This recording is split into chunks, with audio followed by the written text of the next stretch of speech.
السلام علیکم ملګرو، زه ټیکنیکل نقیب د سره په لاین شوی یم په دا هیله چې ستاسو سره جوړ خوشحال وای.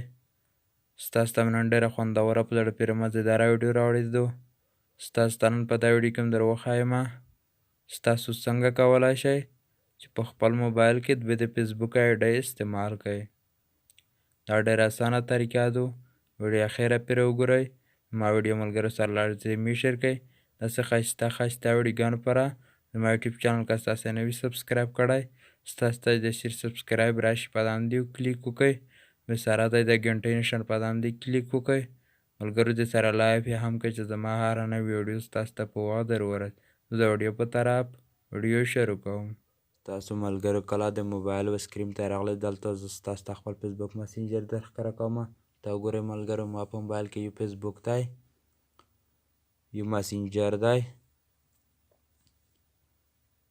ستاسو دلته لاړ شئ ملګرو، په سیټینګ دې کلیک وکړئ. کله په سیټینګ دې ستاسې کلیک وکړه، ستاسو لږ لاندې راشئ ملګرو، ستاسو ته چې اخري آپشن ښکاري بیا په دې کلیک وکړئ. کله په دې ستاسې کلیک وکړه بیا ملګرو لږ لاندې راشئ، بیا د مسنجر آپشن چې ستاسو ته ښکاري بیا په دې کلیک وکړئ. چې کله په دې ستاسې کلیک وکړه ملګرو، ورته وګورئ دا اپلیکیشنان که داسې بند وي ستاسو ملګرو، دا داسې خلاص کړئ.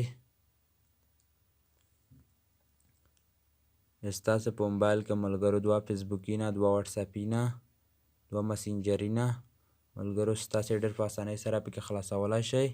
دوه آی ډي پکې استعمالولی شئ. زما نه که څه غلطي شوې وي ستاسو نه ډېره بښنه غواړم. د الله په امان.